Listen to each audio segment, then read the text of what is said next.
두 번째 세션은 한국우주진흥의 관점에서 바라본 재진입 우주 비행체 개발 계획이라는 주제로 한국항공우주연구원의 최기혁 박사님께서 발표를 준비해 주시겠습니다. 네, 최기혁 박사님 단상에 올라와 주셨고요. 네, 최기혁 박사님 준비하시는 동안 제가 간단하게 최기혁 박사님 소개를 드리겠습니다. 네, 현재 항공우주연구원 책임연구원으로 근무를 하고 계시고 전 우주인 사업단장, 달 탐사 사업단장, 한국우주과학회장을 역임하신 바 있습니다.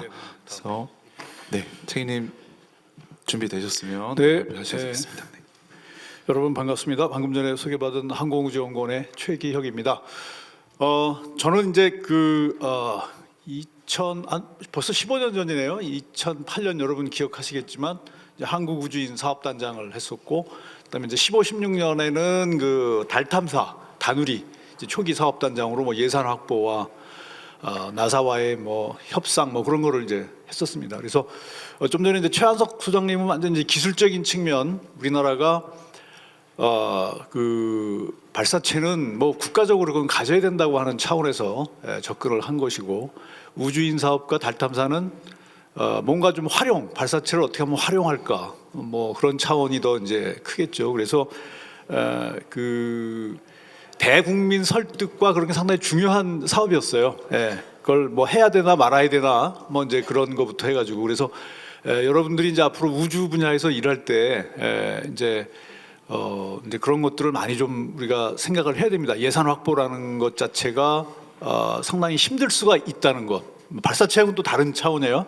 그러니까 예를 들어서 달 탐사는 한 2천억이 들었는데 기재부가 완강하게 반대를 했어요. 달 탐사 왜 하냐? 2천억이면은 전국 초중고 학생들 책걸상을 다 바꿀 수 있는 돈인데 자기는 이해를 못 하겠다. 뭐 이런 일이 이제 비일비재하게 나올 겁니다. 그때 어떻게 설득하느냐? 그 예산 당국이라 그러죠, 기재부. 그다음에 국회. 또 그보다 더 중요한 거는 대국민.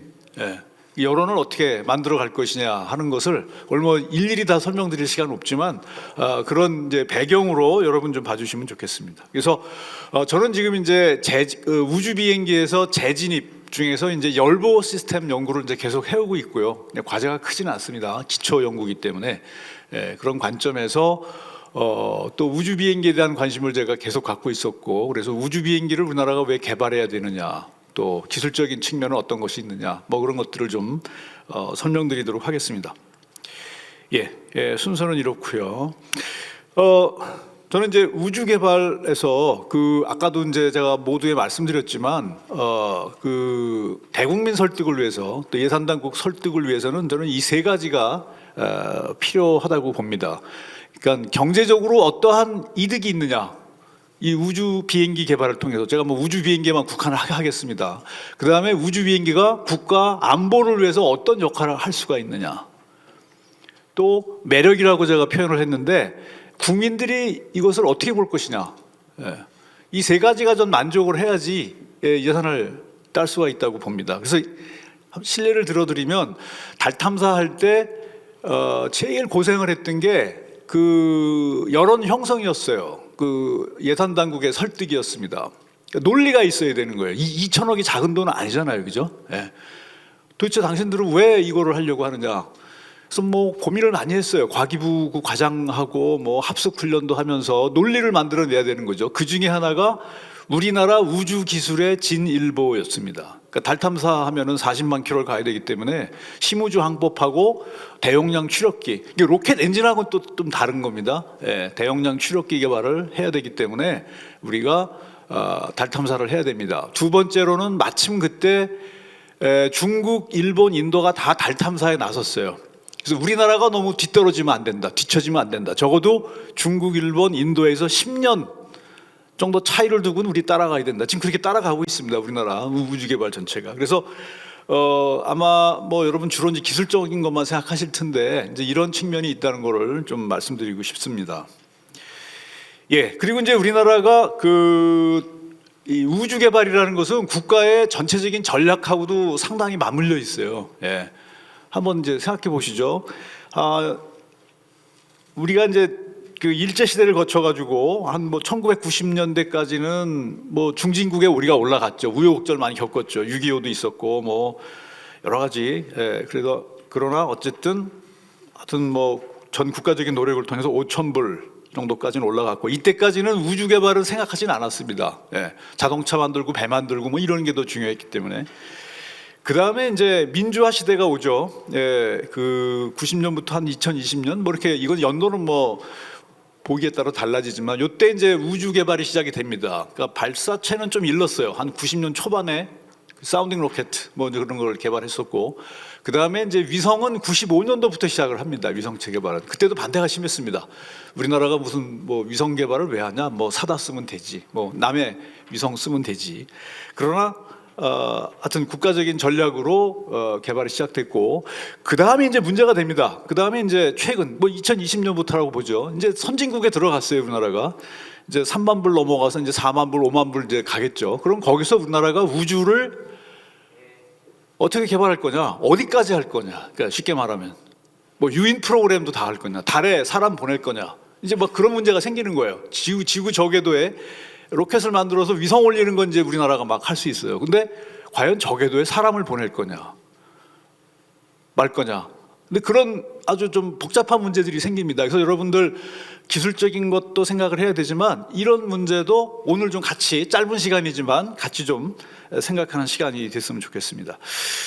예, 그다음에 이제 아까 소장님도 이제 모두에서 우리나라 그 우주개발 계획 이제 4차 뭐 우주개발 진흥 계획 기본 계획이라는 게 있어요. 예, 그게 이제 4차까지 와 있고 23년도 초에 그게 나와서 27년 말까지 5개년 계획이 이제 돼 있습니다. 그래서 5개년 계획의 화두는 이제 우주 경제라고 이제 돼 있죠. 뒤에 한 번 더 설명드리겠습니다만. 그래서 통상 저희가 한 3차 계획까지 뭐 엄밀하게 말하면 22년 까지 보면은 우리나라 이제 우주개발 1.0 시대다. 그 계획에 보면 그렇게 표현이 돼 있습니다. 1.0 시대는 뭐냐면 하드웨어 중심의 개발을 했고 이제 2.0 시대는 임무 개발 중심의 우주 계획이다. 우주 개발 계획이다 이렇게 돼 있습니다. 그래서 배경을 보면은 이제 그 국가 우주 개발 계획이 이제 경제를 중심으로 하는 게 이제 들어가 있고 다음에 국민의 안전과 국가 안보 같은 개념도 들어가 있습니다. 그 다음에 임무 중심이라는 건 뭐냐면 가서 뭐 할 거냐가 중요해지는 거예요. 발사체하고 지금까지 위성은 물론 고민 안 한 건 아니지만 일단은 하드웨어 만드는 것이 급했기 때문에 일단 그 개발, 그 기술을 갖추는 게 인프라를 갖추는 게 급했기 때문에 거기에 집중을 했습니다만 이제 인프라가 갖춰진 다음에는 가서 뭐 할 거냐. 예를 들어서 달에 우리가 착륙선을 32년에 보냅니다. 그러면 일단 달에 한번 가봅시다. 가서 뭐 할지는 뭐 차차 생각합시다. 그렇게 할 수는 없어요. 달에 가서 정확히 뭐를 할지가 결정이 돼야 됩니다. 먼지를 연구하고 달에 뭐 방사능을 연구하고 이제 그런 것들이 중요해지는 거예요. 그게 우주 과학이거든요. 그게. 그래서 이제 엔지니어링이 지금 앞섰다 그러면 이제는 아직도 우리가 엔지니어링이 더 중요합니다. 달에 가는 것도 겨우 우리가 달 궤도선을 보냈지만 남의 로켓으로 갔거든요. 이제 우리 로켓으로 달에 궤도선도 보내고 착륙선도 보내야 되기 때문에 앞으로 뭐 10년, 뭐 20년은 저는 뭐 솔직히 그 엔지니어링이 아직도 중요하다고 봐요. 그러나 점차 사이언스, 우주 과학 같은 것들이 중요해집니다. 다음에 이제 구체적인 계획으로 보면은 2045년도에 화성에 착륙선을 우리가 보내기로 돼 있어요. 국가 계획으로. 대통령이 말씀하셨죠. 예, 국가 계획에 딱 들어 있습니다. 45년, 20년 남았죠. 그럼 화성 가서 뭐 할 거냐?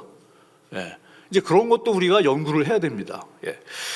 그다음에 이제 그 과학 임무뿐만 아니라 거기까지 가기 위한 기술 임무가 또 있는 거예요. 기술을 검증을 해야 됩니다. 그러니까 실제 가기 전에 아까도 잠깐 이제 최완석 소장님도 말씀하셨지만 검증하는 임무들이 이제 생겨납니다. 예. 그래서 그런 기술 임무도 우리가 생각을 해야 되고 이 두 가지를 같이 우리가 아울러서 우리가 그 임무 수행을 해야 되는데 이제 앞으로 이제 그 좀 건너뛴 감이 없잖아 있지만 우리가 제가 이제 오늘 주제로 말씀드리려고 하는 게 우주 비행기인데 우주 비행기의 큰 하는 일 중에 하나가 우주에서 공장을 운영하는 거예요. 우주 생산. 예, 우주에서 생산하면 지구로 다시 갖고 와야 되잖아요, 그죠? 예, 그러기 위해서 뭐 조그만 캡슐을 이용할 수도 있지만 이게 뭐 큰 물건들이라든지 약품이 만들어진다 그러면은 안전하게 지상으로 그걸 내려와야 되거든요. 그래서 그러한 수송 시스템이 필요하다. 이것도 이제 국가 우주 계획에 들어 있어요. 우주 비행기라고는 안 돼 있지만 유무인 우주 수송 시스템 개발이라는 게 들어가 있어요. 예, 앞으로 20년 동안 개발하게 돼 있습니다. 심지어 유인까지 들어가 있는 거예요. 예, 그렇게 보시면 되고, 그다음에 이제 저는 이제 플래그십 프로그램이라는 이제 표현을 제가 이제 종종 씁니다. 이제 강연 다니면 이게 뭐냐면 60년대, 70년대 미국의 우주 개발을 이끌어간 게 뭐였죠? 아폴로 그 우주 계획이잖아요. 거기에 총 집중을 했습니다. 미국 뭐 GDP의 뭐 몇 퍼센트를 쓰고 가장 똑똑하고 공부 잘하는 사람들 수십만 명이 모여서 그 아폴로 프로그램을 성공을 시켰죠. 그래서 우리나라도 이러한 것이 필요하다. 그것이 무엇이 될 것이냐? 뭐 경제적으로 도움이 돼야 되고 국방 안보에 도움이 돼야 되고 뭐 그런 것들 필요하겠죠. 예. 그래서 그 예를 들어 보겠습니다. 요게 그 저궤도에 그 컨스텔레이션을 이뤄서 통신을 중계하는 이제 그런 내용이죠. 요게 이제 뭐 스타링크라고 좀 알려져 있잖아요, 그죠? 예, 스타링크가 지금 이미 운영 중에 있고 올해 우리나라가 그 서비스가 시작이 된다 그러죠.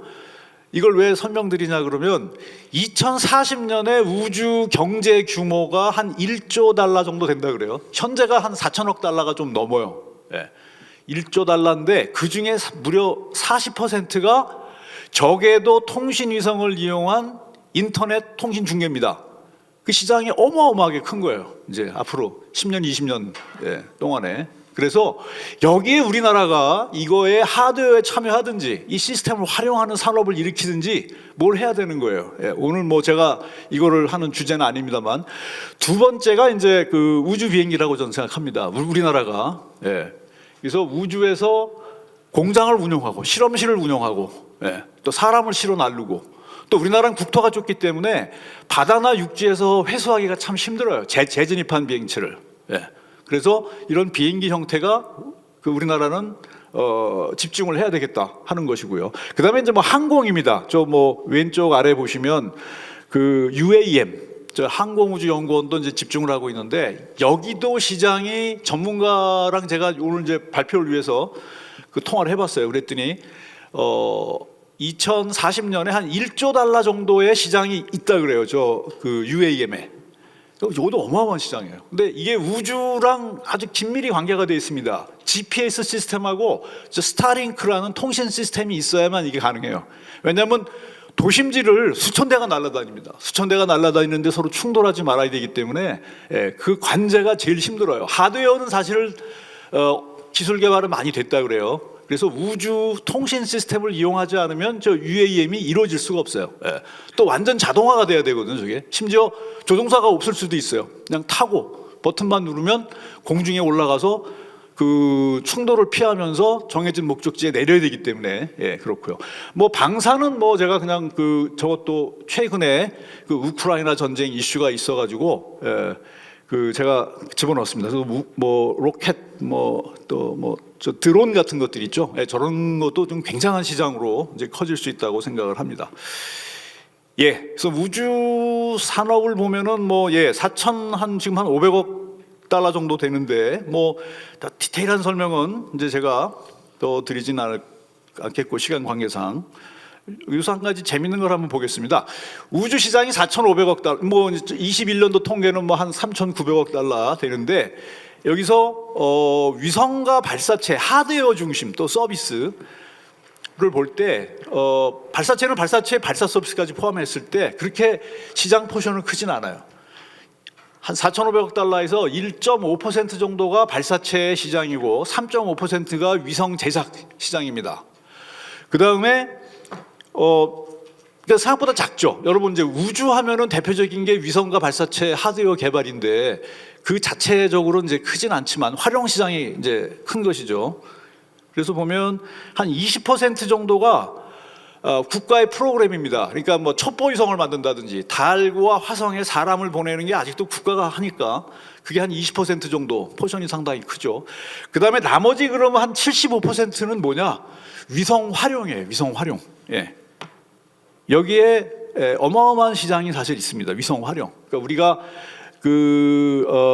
그냥 위성 인공위성하고 발사체만 생각하는데 사실은 그 위성 활용, 아직도 우주 시장은 위성 활용 시장이 제일 크다라고 이제 볼 수 있는 거죠. 아까 말씀드렸지만 스타링크라든지 또 GPS 활용이라든지 또 지상 장비도 굉장히 많습니다. 그래서 여기도 우리가 개발해야 될 여지가 굉장히 많다. 또 젊은 여러분들 같은 경우에 거기에 일자리가 엄청 더 많이 생길 거다. 만들어야 된다. 하드웨어 위성 발사체 만드는 거 중요하지만 플러스 여기에도 신경을 많이 써야 된다는 거죠. 그래서 제가 간단히 말씀드렸습니다. 그럼 그때 넘어가겠고요. 다음에 이제 4차 우주개발진흥 기본계획을 그냥 한 장으로 제가 간단히 설명드릴게요.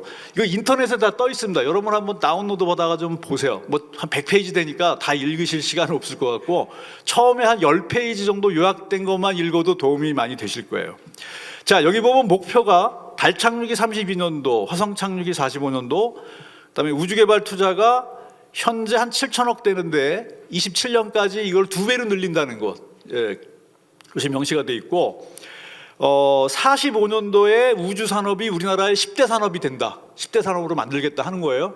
그러니까 뭐 반도체, 자동차, 뭐 조선 산업 같이 우주 산업을 이렇게 키우겠다는 거죠. 그것을 위해서 우주청이 만들어진 겁니다. 우주청이 만들어진 목적은 우주 산업화를 위해서 만든 거예요. 왜 원자력은 우주보다 지금 한 5배, 10배 큰데 왜 우주청이 없나요? 이런 질문을 할 수 있는데 왜냐하면 우주청이 필요 없죠. 거기는 산업화가 됐기 때문에. 그래서 우주도 산업화를 위해서 그 우주청이 만들어졌다는 걸 보시고 4차 계획도 보면은 처음에 대문짝만하게 뭐 써 있냐 그러면은 2050 우주 산업 강국의 실현 뭐 그렇게 돼 있어요. 그러니까 국가의 그 목표가 그렇다는 걸 여러분이 좀 마인드에 두시면 좋을 것 같습니다. 그래서 정책적인 변화는 그 시스템 개발에서 이제 하드웨어 시스템 개발 중심에서 임무 개발 중심으로 바뀌고, 그 다음에 위성 발사체 기술에서 선도형 우주 탐사 우주과학, 또 공공주도에서 민간주도로 바뀐다 이렇게 이제 되어 있습니다. 그 다음에 이제 5대 미션과 2대 전략이 있는데 그 5대 미션이라는 거는 이제 우주 영토 확장이라는 거는 우주 탐사를 얘기합니다. 그러니까 여러분 이제 달 탐사, 화성 탐사가 상당히 중요하게 이제 되는 거예요. 그다음에 우주 항구 확보는 이제 발사체와 발사장, 우주 산업, 뭐 위성 활용, 뭐 위성체 제작 다 포함되겠죠. 우주 안보, 뭐 국방 에 관련된 거고, 우주 과학 이게 우주청 우리나라가 집중해야 될 앞으로의 중요한 임무라는 거예요. 그래서 여러분 이걸 좀 잘 염두에 두시면 굉장히 좋을 것 같아요. 여기에 투자한다는 거예요. 첫 번째 의외죠. 우주 탐사에 제일 많이 투자하겠다는 거죠. 그러니까 넘버원 미션이니까. 그 다음에 이제 2대 전략. 그러면 이걸 위해서 우리가 어떤 전략을 갖고 있냐? 첫 번째 우주 경제 기반을 구축해야 된다. 민간주도 생태계를 구축한다는 거죠. 그 다음에 이제 첨단 우주 기술 확보를 해야 되겠다. 이제 그런 내용이 이제 있는 겁니다. 그래서 여기서 이것을 뒷받침하기 위해서 이제 우주 비행기가 필요하다는 것이고, 그것을 이제 한 장으로 제가 이렇게 그린 겁니다. 뭐 우리나라 우주 개발의 최전선은 뭐 좀 전에 그 발사체에 대해서는 뭐 충분히 여러분이 설명을 들으셨고, 제가 사업 단장을 했던 이제 달 탐사선을 잠깐 말씀드리면 뭐 2014, 15 그래서 발사가 2022년에 됐죠. 그래서 뭐 이런 뭐 그 무게가 좀 오버해가지고 연료를 아끼기 위해서 이런 탄도 비행이라는 이런 좀 독특한 그 달 뒷면에 100만 킬로까지 가가지고 다시 돌아오는 이러한 궤도를 가졌습니다. 이 궤도 그 우주 탐사의 절반은 사실은 이런 심우주 항법이에요. 달에 40만 킬로를 어떻게 갈 거냐, 화성에 1억 킬로 떨어진 화성까지 어떻게 갈 거냐 하는 게 이런 심우주 항법. 여긴 통신이 또 아주 많이 관련돼 있죠. 통신이 돼야 되니까. 또 초종밀 자세 제어 뭐 이런 것들이 다 관련된 기술이 되겠습니다. 그래서 이 심우주 항법과 통신을 위해서 우리나라가 여주에 몇 년 전에 그 항우연이 그 우리나라에서 제일 큰 안테나를 만들었어요. 직경이 한 35m. 잘하면 저 안테나 안에서 자전거도 탈 수가 있겠죠. 그래서 집이 여주 근처인 분 한번 들려가 보시면 좋을 겁니다. 미리 뭐 연락을 하고 아마 견학이 가능할 거예요. 그 다음에 요거는 이제 발사된 직후에 라그란잔 포인트라고 그러죠. 달의 뒷면에 100만 킬로까지 멀리 가면서 가족 사진을 찍은 거예요. 그러니까 저게 지구가 보이고 흑백 사진입니다. 지구가 보이고 달이 보이죠. 예, 같이 사진을 찍은 거죠. 그 다음에 요게 아주 의미가 있는 사진입니다. 달 궤도에 12월 달에 들어갔어요. 2022년에. 그래서 달 표면에서 지구가 뜨는 거. 우린 보통 지구에서 달이 뜨는 걸 보죠. 근데 달 표면에서 지구 뜨는 거를 이제 본 거죠. 그래서 옛날에 몇백 년 전에 우리 선조들은 음풍농월이라 그러죠. 막걸리 마시면서 달을 보고 시조를 지으셨어요. 근데 우리 후손들은 달에 탐사선을 보냈죠. 그래서 우리 후손들이 우리 그 조상님들 보기에 그렇게 부끄럽지 않은 이제 그 후손들이다라는 생각을 이제 갖게 됐습니다. 제가 사업 단장을 하면서 단순화해야 되거든요. 사업의 목표는 딱 이렇게 생각을 했어요. 그 달의 궤도에 들어가서 요 사진을 하나 보내오면 사업은 성공이다. 그래서 지금까지 이제 보통 한 1년을 예상했는데 지금 한 22년 말에 들어가서 23, 24, 2년 돌고 있고 좀 연장이 될 것 같대요. 지금 그렇게 성공적으로 운영이 잘 되고 있습니다. 요건 또 이제 나사의 탑재체를 저희가 실어줬어요. 그래서 제가 요것도 설명을 좀 드려야 하는데, 이게 이제 셰클턴 분화구라고 달의 남극 지역에 거대한 분화구가 있습니다. 여기 이제 그 분화구가 보이는데, 요게 셰클턴 일 것 같은데, 요 크기가 워싱턴 D.C.만 왔습니다. 아마 서울시만 할 거예요. 직경이 한 40km 되는데, 이 안이 영구 음영 지역이라 그래가지고 깜깜하게 태양빛이 들어가질 않아요. 근데 빛은 그래도 조금 있습니다. 그래서 빛을 증폭해서 보면은 그 안이 들여다 보이는데, 그러면 저기 그 화살표가 보이죠? 저게 뭐냐면 그 안에서 5m 직경의 바위가 굴러 떨어지는 흔적이 있는 거예요. 몇백만 전에 굴렀는지 모르겠어요. 하여튼 굴러 떨어졌어. 그래서 요 사진이 나사 홈페이지에 작년도에 꽤 오래 떠 있었어요. 그 나사도 굉장히 자기들이 신기하는 거죠. 재밌어하고. 그래서 지금 잠시 제가 좀 달 탐사까지 좀 말씀드렸고, 이제 우주 비행기의 필요성에 대해서 그러면은 우리가 좀 얘기를 해보죠. 우주 비행기 필요성은 아까도 말씀드렸지만 우주 산업화를 위해서 아주 필요하죠. 우주에서 생산을 했을 때, 과학 실험을 했을 때 제품을 가져오거나 결과를 지상으로 갖고 와야 되잖아요, 그죠? 그러려고 그러면 우주 비행기가 아주 필요하고, 우리나라는 특히 국토가 적기 때문에 바다나 육지에서 회수하기가 참 힘들어요. 착륙하는 수밖에 없어요. 그래서 우리가 그러면 차제에 우리가 이러한 기술을 개발하자. 그 다음에 이게 이제 국방 안보에도 굉장히 도움이 됩니다. 왜냐하면 우주 비행기는 재진입을 해가지고 들어와야 되잖아요. 그럼 재진입 기술을 개발해야 돼요. 제가 지금 이제 연구하고 있는, 요즘 북한이 핵무기를 갖고 있고 ICBM 개발 중인데, 여러분 혹시 관심 있는 분은 그런 뉴스 보셨을 거예요. 북한이 재진입 기술을 갖고 있느냐 없느냐. 아직은 없다 그래요. 재진입 기술이. 그래서 우리가 빨리 더 개발을 해야 되겠죠. 그래서 이런 군 쪽에서는 ICBM 기술이 되지만 민간에서는 이런 우주 비행기 같은 것이 그 핵심 기술이 되고, 그 다음에 또 우주 비행기는 그 궤도에 떠 있는 우주 정거장하고 항상 도킹을 해야 됩니다. 올라가면 어디 타겟이 있어야 될 거 아니에요, 그죠? 도킹 기술도, 랑데비 도킹 기술도 굉장히 중요한 기술이에요. 그러니까 아까도 첫 번째 발표에서 말씀을 들으셨지만 보통 한 초속 7, 8km로 비행을 하게 됩니다. 저궤도에서. 그럼 총알 속도에 10배, 20배 빠른 거예요. 근데 랑데비 도킹을 하려고 그러면은 초속 몇 센치 정도로 속도가 서로 균일하게 맞아야 돼요. 그렇지 않으면 쾅 부딪히면 부서지잖아요. 그죠? 굉장히 그것도 고난도의 우주 기술입니다. 그것도 우주 비행기를 개발하면 같이 개발이 돼야 돼요. 그러니까 재진입 기술과 랑데비 도킹 기술, 이런 게 아주 핵심 기술이 되는 거죠. 국방에 쓰이면 그게 뭐가 될까요? 랑데비 도킹 기술이 국방에 쓰인다 그러면 그 적국 위성을 접근해서 포획할 수 있는 기술이 되는 거예요. 그걸 망가뜨리거나. 그 다음에 또 우주 쓰레기 처리. 고장난 위성이 막 돌아다니고 있다. 그러면 접근해가지고 그걸 잡아서 지구로 끄집어 내리는 거죠. 대기 속에 집어넣어서 태워버리거나 이건 이제 사업의 기회도 됩니다. 그런 건. 근데 이러한 것들을 위한 기술이 이런 우주 비행기를 하면서 다 개발될 수 있다는 거죠. 예. 그다음에 이제 또 뭐 그 초기에는 사람 타는 것보다는 무인이 훨씬 돈이 적게 듭니다. 예. 사람 타는 것이 굉장히 비용이 비싸지거든요. 그 사람을 살려야 되고 뭐 산소도 공급해줘야 되고 그리고 그레이드가 유인 시스템은 무인 시스템에 비해서 10배 안전도가 더 좋아야 되고 비용이 10배가 더 들어요. 예를 들어 볼까요? 펠컨 9이 유인 무인 로켓이 다 있어요. 무인 로켓 발사 비용은 한 번에 5천만 불 정도입니다. 예. 몇 톤 이상 올리는 게. 근데 유인 똑같은 로켓인데 사람이 탄 거 쏘면 3억 5천만 불이에요. 7배가 비싼 거죠. 그러면 10배 이상 그레이드가 높은 부품을 다 쓴다는 거예요. 그러니까 유인 프로그램을 하면은 그만큼 기술이 또 발전합니다. 특히 안전 기술이 발전하게 돼요. 사람이 올라가면 살아서 내려와야 될 거 아니에요, 그죠? 예. 그래서 이제 그런 측면에서도 우주 비행기, 특히 유인이 됐을 때는 그런 기술도 우리가 같이 개발해야 되고, 그 다음에 유인 이제 그 우주 비행기의 장점 중에 하나는 궤도에서 기동이 가능해요.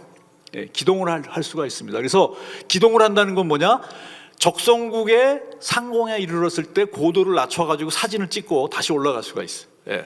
그 다음에 적성국의 아까도 랑데비 도킹 기술을 이용하면 적성국의 위성 근처에 가가지고 그 관찰 활동을 할 수가 있죠. 예. 그래서 실제로 미국의 X-37이라는 무인 우주 비행기는 중국이 그 우주 정거장을 올렸잖아요. 근접 비행을 많이 했다 그래요. 그래서 중국 측이 뭐 항의도 하고 막 이제 그랬다 그러죠. 그래서 우리나라도 이러한 시스템을 갖추게 된다 그러면 그런 활동을 할 수 있는 거예요. 예. 예. 그래서 뭐 이런 건 다 이제 말씀을 다 우주 비행기의 필요성 말씀드렸고 뭐 역사는 한번 쭉 보시면 됩니다. 뭐 처음이 뭐 독일의 뭐 그 저 실버 보겔이라고 그래서 독일 영어로 하면 실버버드. 예. 그러니까 하얀 2차 대전 때 미국을 폭격하기 위한 이제 그런 우주 비행기를 구상을 했고 그다음에 미국의 X-20이라는 다이나소어 이거 다 실제 만들어지진 않았어요. 그다음에 실제 만들어진 거는 60년대에 미공군의 X-15 여러분 그 퍼스트맨이라고 그러는 닐 암스트롱 영화가 몇 년 전에 있었죠.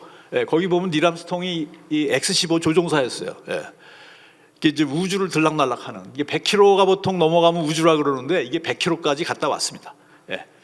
그래서 우주 비행기라고 우리가 할 수 있는 것이고요. 그다음에 뭐 우주 왕복선과 러시아의 불안은 한 번밖에 비행을 못했고 우주 왕복선 한 120차례 정도 비행을 했죠. 근데 불행히도 한 2번 정도 사고가 있었어요. 그죠? 예. 그래서 지금은 이제 이 미국도 비용도 많이 들고 해서 한 번 발사하는데 한 5억 달러에서 한 10억 달러가 듭니다. 예. 왜냐하면 그 사람이 타고 있기 때문에 굉장히 그 비용이 많이 들어요. 다 정비를 다 해야 되고 저기 수만 장의 타일이 붙어 있는데 수천 장의 타일이 붙어 있는데 열보 시스템이죠. 그걸 다 일일이 다 검사를 해야 됩니다. 이런 비용은 처음에는 예상을 못했어요. 그래서 처음에 미국도 재사용을 하니까 굉장히 싸질 거다. 그리고 일주일만 있으면 다시 발사할 수 있을 거다라고 생각했는데 그 예상대로 안 됐고 비용도 엄청나게 비쌌고 다시 재발사하는데 미니멈 6개월 이상 걸렸어요. 그래서 미국도 너무 이게 비싸고 힘들어서 2011년에 한 120회 비행을 끝으로 다 이제 그 퇴역을 시켰고 그 다음에는 이제 옛날 아폴로 스타일의 캡슐로 다시 돌아갔죠. 예.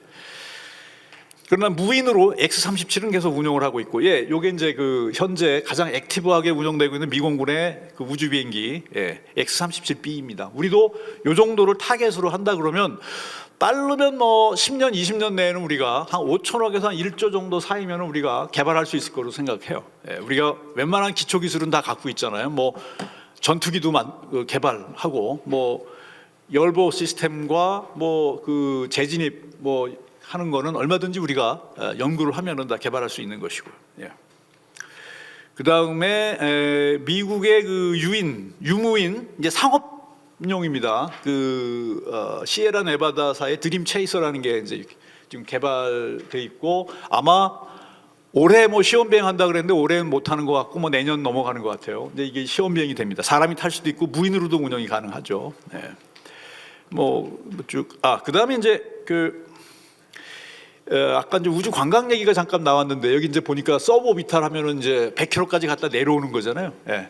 그래서 그 몇 개가 있습니다. 그 뭐 스타쉽, 그 스페이스십 2라는 버진 갤럭틱 그리고 블루 오리진. 근데 처음에 이게 굉장히 그 시장이 커질 것으로 생각하고 했는데 제가 예상을 했어요. 처음 나왔을 때 인터뷰한 것도 있는데 저는 이게 안전 문제가 제일 크다고 봤어요. 근데 역시 그 문제가 생겼어요. 스타쉽도 스페이스쉽도 사고가 있었고 이 블루 오리진도 사고가 있고 해서 그렇게 활성화가 지금 되지는 않습니다. 그 안전 문제가 아직도 심각하죠. 예. 그래서 FAA가 잘 그 비행 허가를 잘 안 내주고 있어요. 예. 그리고 이 버진 갤럭틱은 아마 사업이 굉장히 그 힘들어지는 것 같아요. 그 도산 직전인 것 같아요. 예. 이게 사업화가 어려워서. 그래서 우주 사업이라는 게 꼭 항상 장밋빛은 아니고, 예. 이게 되는 데도 있고 안 되는 데가 더 많겠죠. 도산하는 데도 많겠죠. 예. 예, 쭉 넘어가겠습니다. 그다음에 그러면 이제 그 우리나라는 우주 비행기를 어떤 전략으로 개발해야 될 거냐? 기반 기술은 많이 갖춰져 있어요. 전투기를 개발했고 필요한 기술은 이제 재진입과 열보호 시스템인데 저희 이제 항우연에서 개발하고 이제 있습니다. 그런. 예. 그다음에 그것을 올릴 수 있는 발사체가 있느냐? 지금 KSLV 차세대 발사체라고 하는 KSLV-3가 한 9톤 정도를 올릴 수가 있어요. 저궤도에. 그럼 충분합니다. 그 10년 내에 개발되기 때문에 올릴 수 있는 발사체는 우리가 충분히 확보할 수 있다. 그래서 지금 그 상당히 많이 갖춰졌다고 보고 이러한 대학교와 그 연구소들 또 항우연 뭐 산업체가 힘을 합치면 뭐 충분히 이제 가능하다고 보고요. 지금 이제 그 전략을 말씀드리면 이게 3단계로 해야 될 것 같아요. 그러니까 이제 처음에는 초소형 위성으로 한 3, 4년 뭐 요즘 이제 대학교에서도 초소형 위성 정도는 잘 만듭니다. 거기에 열보 시스템을 붙여서 재진입 궤적을 연구한다든지 하는 거 연구를 몇 번 해봐야 되겠죠. 예. 큰 돈도 들지 않아요. 뭐 5억 원 정도면은 충분히 그래서 뭐 넉넉 잡아 한 50억 정도. 그 다음에 이제 한 뭐 10년 후에는 그 저렇게 한 100kg 되는 캡슐을 이용해 가지고 한번 실제 떨어뜨려 봐야죠. 예. 그러니까 요 캡슐로 제약 실험을 하는 서비스를 하는 회사가 미국에 이미 생겼어요. 바르다라고 하는 회사가. 그래서 제약 실험을 해가지고 왜 오후에 이제 그 보령 산업의 대표께서 와서 발표하시잖아요. 그런데 관심 갖고 계신 거죠. 예.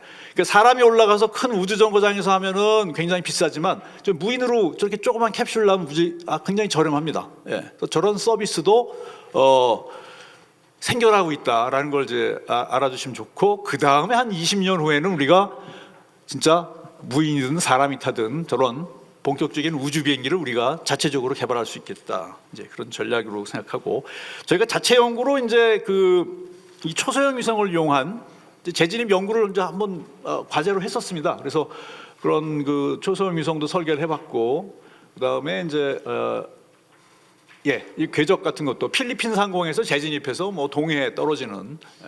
근데 저 재진입해서 정확히 회수한다는 게 상당히 힘든 기술이에요. 위험하기도 하고. 왜냐하면 위험하다는 게 뭐 사람이 다칠 염려는 거의 없습니다. 근데 저게 남의 나라 영공을 지나버릴 수가 있어요. 이거 보면은 일본을 지나잖아요. 근데 저게 좀만 잘못되면 북한으로 넘어갈 수도 있고 중국으로 갈 수도 있고 그래요. 그럴 경우에 그 외교 문제도 생길 수가 있죠. 그래서 일본도 아주 호주나 그런 데서 회수를 하거나 아니면 유럽은 그냥 태평양에서 회수를 해요. 뭐 거기 뭐 그래도 안전하니까 아마 우리도 그래야 되겠죠. 동해에 저렇게 집어넣는다는 건 조금 시간이 지나서 우리가 기술적인 자신이 있을 때 할 수 있는 것이겠죠.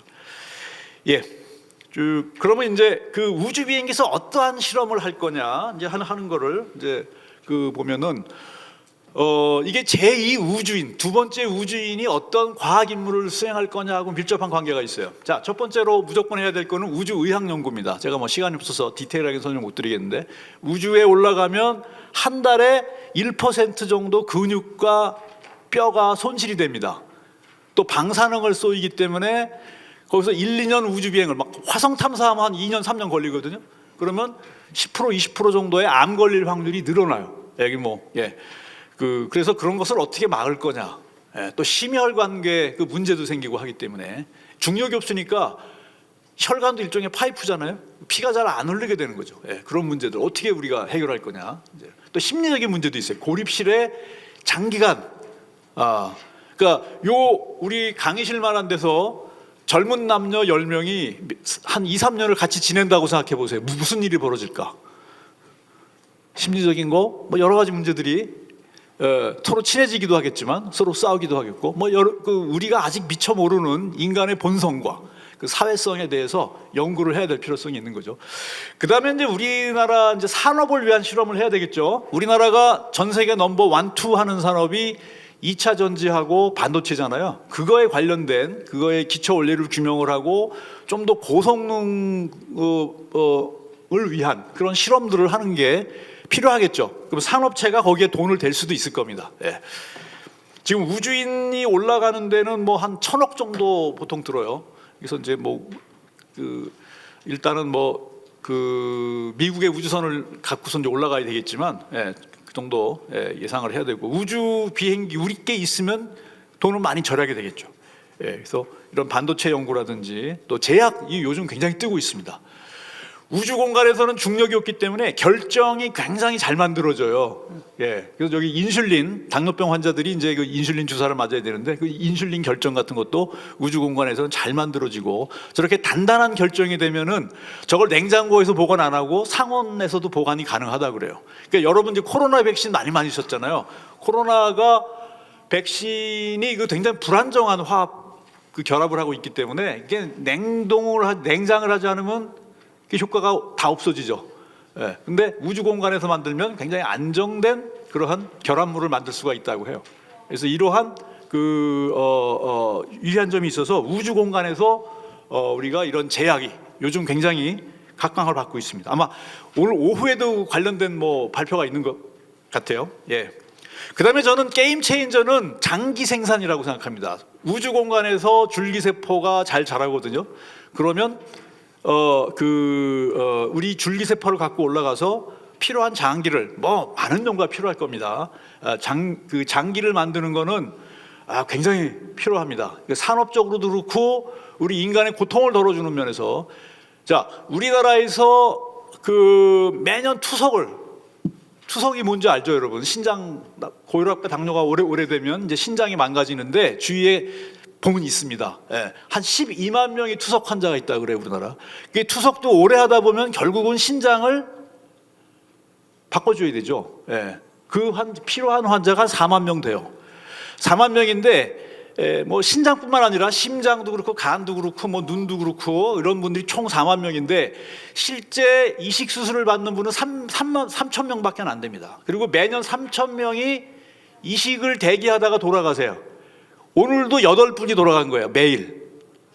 그러면 이게 산업화를 한다 그럴 때 자기 신장을 만들어 가지고 온다 그럴 때 몇 억 돈 내지 않겠습니까? 자기 생명이 사는데. 그래서 이런 것이 굉장히 우주에서 산업 가능성이 크다는 거고 이걸 우주에서 만들어서 안전하게 지구로 갖고 와야 되잖아요. 그게 이제 우주 비행기가 그 역할을 하는 거죠. 거의 이제 발표는 이제 끝났습니다. 그래서 우주 정거장도 있고 이건 첫 번째 우주인 얘기인데 그냥 넘어가도록 하겠습니다. 그다음에 이제 우주 비행기 핵심 기술이 아까도 말씀드렸지만 몇 가지 상당히 다양하게 있지만 제가 연구한 거는 열보 시스템 더 디테일하게 제가 말씀드릴 시간은 없을 것 같고 열보 시스템도 지금 한창 개발 중에 있습니다. 우리나라 산업 기술이면 충분하게 이걸 다 개발할 수 있고요. 그 다음에가 이제 재진입 궤적 계산이에요. 재진입 궤적 계산인데 이것도 크게 어려운 문제는 아니라고 생각합니다. 요건 이제 저희가 열보 시스템 만들어서 이제 전북대에 고온 플라즈마 풍동이 있어요. 그래서 이제 실험을 한 겁니다. 한 2,000도, 3,000도까지 올리는 실험을 해야 되거든요. 그래서 그 실험을 한 장면이 되고요. 요거는 이제 재진입 궤적. 이건 굉장히 재밌는 이제 수학 문제예요. 어려운 수학 아니고. 기본적인 원리만 우리가 안다 그러면 물론 이제 나중엔 슈퍼컴도 돌리고 지대로 계산하려고 그러면 이제 막대한 계산이 필요하지만 기본적인 이퀘이션이나 그런 것들은 여러분 갖고 있는 일반적인 PC에서도 충분히 돌려서 아웃풋들을 낼 수가 있습니다. 그래서 재진입은 일종의 활강이라고 보면 됩니다. 그래서 이렇게 보면은 중력하고 양력과 원심력, 항력이 이제 비기는 방향으로 내려오게 돼 있죠. 근데 내려오다가 고도가 내려가면서 대기의 밀도는 기하급수적으로 증가를 합니다. 그러니까 갑자기 양력이 확 늘어나는 현상이 생겨요. 그러면 어떤 일이 생기냐면 이게 범프라 그래가지고 바운스 되는 현상들이 생깁니다. 그래서 이게 굉장히 위험해요. 재진입할 때 이게 갑자기 확 방향이 바뀌잖아요. 내려가다 확 위로 다시 올라간다 그럴 때 열도 많이 발생을 하고 다음에 구조에 무리가 갑니다. 잘못하면 비행기나 그 우주 비행기나 재진입 비행체가 부서질 수가 있어요. 그래서 이런 것들을 피하는 게 제일 중요합니다. 그래서 뭐 QEGC 뭐 여기서 저 활공을 부드럽게 할 수 있도록 여러 가지 이제 수학적인 뭐 그런 이론들이 나오고 있어요. 그래서 뭐 결론적으로 말씀드리면 우주 비행기는 이렇게 내려가다가 이제 날개가 있으니까 또 바등각을 갖고 가니까 양력이 확 증가합니다. 그럴 경우에 어떻게 기동을 하냐 그러면은 뱅크 앵글을 줘요. 뱅크라는 게 뭐냐면 롤링을 하는 겁니다. 확 이렇게 자세를 비행기를 돌려버리죠. 그러면 항력은 똑같은데 양력이 확 줄죠. 예. 양력이 줄면서 위로 올라가는 현상이 많이 완화가 돼요. 그래서 뒤에 뭐 그래프를 보시면 뭐 이제 더 자세하게 제가 시간 다른 또 기회가 되면 한번 설명을 드리겠습니다만 그것만 한번 저 범프 현상만 한번 이제 볼게요. 이게 이제 항우연에서 설계한 우주 비행기입니다. 이 계산 자체는 서울대에서 했어요. 예, 저희가 위탁 과제로. 예, 그래서 보시면 요걸 보시면 이 범프 현상이 있을 때 이렇게 그 가열이 굉장히 피크를 보이는 걸 알 수가 있을 거예요. 상당히 위험하죠. 예.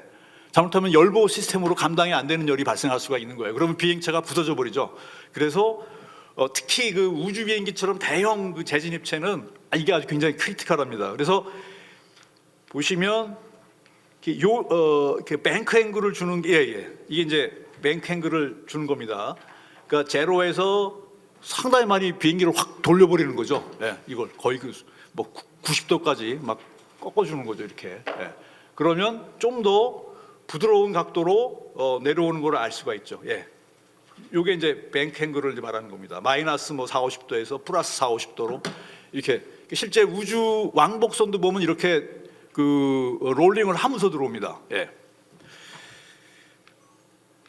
그래서 이런 거 또 이제 실제로는 우리가 이제 그 CFD라고 그러죠. 유체역학을 전산으로 다 풀어야 돼요. 예. 그러면은 이런 현상들을 우리가 발견할 수 있습니다. 이제 이 노즈에서 충격파가 생기고 날개에서 충격파가 생기는데 충격파끼리 겹쳐지는 부분이 있어요. 그래서 날개 중간에 굉장히 그 고온이 발생을 합니다. 그러니까 여기에 열보 시스템과 이 로드가 굉장히 가해지기 때문에 이게 신경을 써야 되는 거죠. 그렇지 않으면 우주 왕복선이 2003년에 사고가 났잖아요. 날개 중간이 깨지면서 뜨거운 플라즈마가 들어가서 비행체가 분해돼 버린 거죠. 그렇죠? 2003년도에 사고 났잖아요. 콜롬비아호 사고. 그래서 일어난 거죠. 예. 그래서 뭐 극초음속 유동 해석이고 뭐 결론 제가 결론은 저 발표 중에다 말씀드렸기 때문에 또 우리나라 우주 산업 또 국방 안보를 위해서 우주 비행기를 개발할 필요가 있다. 그거를 10년, 20년 우리가 기초 연구를 단단히 한 다음에 국가적인 그 플래그십 프로그램, 미국의 아폴로 프로그램처럼 우리가 이걸 추진할 수 있도록 노력을 해야 되겠다. 그러면 잘 설득을 하면 국민들이나 여론이나 국회의원이나 예산당국도 우리가 설득할 수 있고 예산이 한 5천억 정도 들 거로 생각해요. 사람 안 타는 거 개발하는 걸. 여러분 뭐 5천억 크다면 크지만 우리나라는 경제적으로 이제 세계 탑10에 들어갔기 때문에 그 정도는 얼마든지 감당할 수 있는 비용이라고 생각합니다. 뭐 많이 들면 한 1조까지도 들 수는 있을 것 같아요. 예. X-37이 한 5천억 들었어요. 미국에서 개발할 때. 그래서 뭐 이것으로 발표를 마치겠습니다. 예. 그 장시간 정청해 주셔서 감사합니다. 네, 감사합니다. 우주 개발 어떤 비즈니스 측면과 기술적인 측면을 정말 흥미롭게 잘 정리해 주셨던 발표인 것 같습니다. 최기혁 박사님 훌륭한 발표 해주셔서 감사하고 아까 말씀드린 대로 저희가 시간 관계상 이따 패널 세션에서 이제 관련 질문들을 계속해서 좀 이어가면 좋을 것 같습니다. 네, 감사합니다, 박사님. 네.